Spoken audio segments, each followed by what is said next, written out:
একদিন এক মুসাফির পথে হেঁটে যাচ্ছিল। রোদ ছিল প্রচণ্ড, পথ ছিল লম্বা।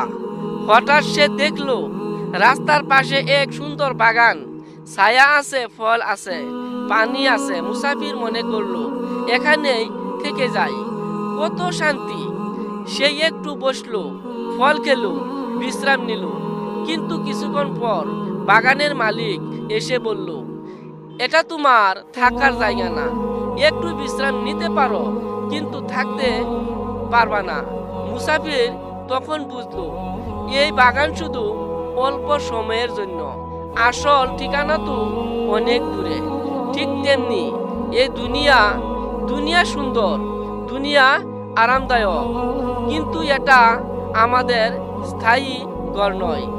এখানে সুখ আসে, দুঃখ আসে, মানুষ আসে, আবার মানুষ চলে যায়। টাকা, ক্ষমতা, অহংকার সবই অল্প দিনের।